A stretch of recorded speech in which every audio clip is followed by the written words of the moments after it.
So what you can see here is a brief window into us being intentional with recreating that free play experience that you would have had as a child. Think of climbing trees, jumping across rivers, and essentially contingency testing through play. If I do this, what happens? And in a safe environment where the risk is managed to a degree, but there is still some risk and room to test the boundaries, grow your physical competencies and build some of that self-regulation for later on.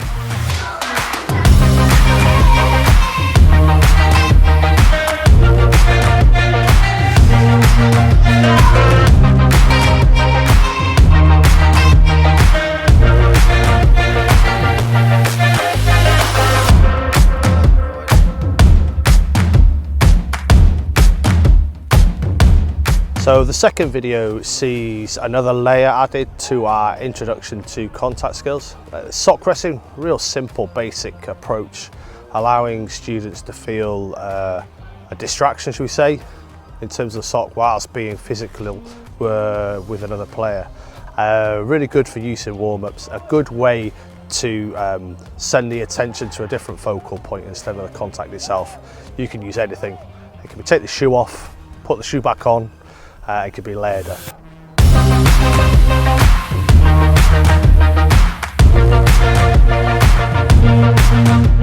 Okay, so this is King of the Ring or King of the Hill. It allows the students to explore those physical elements as contact, body-to-body contact in a much smaller space. It's controllable then by the coach. In this video here you can see that the participants are a little bit more competent and they're able then to elicit parts, things like shackling and turnovers, and that can then be layered up as you progress. The area can be changed in size, so you can make this smaller if you feel you want those impacts to be even lower. But if you look, because of the size of the pitch, those contacts are almost felt out rather than collisions. And again, it's a way for students to be able to find the right heights to be able to bring a player down.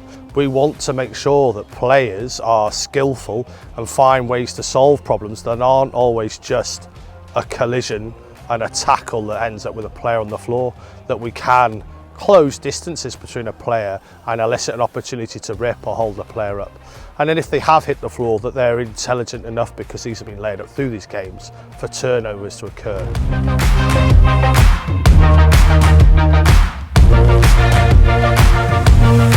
So this is some footage of what we call our donor sport sessions, but this could be incorporated into any club or school setting. It's basically exploring games where there is a crossover in skills that could donate to your main skill, in our instance rugby. So they're playing some Gaelic football here, or we could do versions of Australian rules football where the types of contact emphasis such as rip, shoulder to shoulder, even the fact that it's a 360 game, again raises the safety because there's not as many head-on collisions, which gives them more room to explore aligned with their own development stage, but also it starts to make contact less of the emphasis of the game. It's more again about being skillful, finding ways to outwit teams and individuals, and exploring a broader skill set that will, like we say, donate to our main focus at a later date in their development.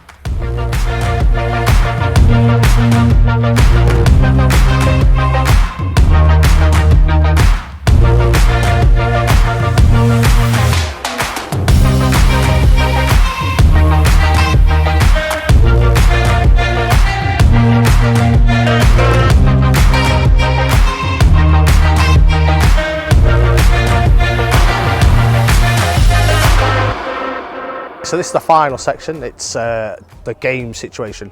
We use a lot of constraints to create the opportunities for the skill sets to come out. So in here you'll see things like a lift is a turnover. This elicits the students to have to go low at that waistband to lift the player, which is pretty much the kind of height we want them to be tackling at. So again, breadcrumbing our way into the correct techniques and the approaches that we want. We can use things like contact channels, and then that allows students to regulate where they go when they feel safe, that they can go into these areas to figure out how to manage those areas of the game themselves. But the biggest part for us is that skillfulness should be our main driver in a game like rugby. it shouldn't be around just contact driven. And if we can allow students to know how to manipulate the ball, manipulate space, manipulate defenders, as well as creating the psychological safety around contact, we come up with players that are less prone to those injuries and better suited to exploiting the areas of the game that are entertaining and exciting for them, which keeps them in the game, but also longitudinally is safer.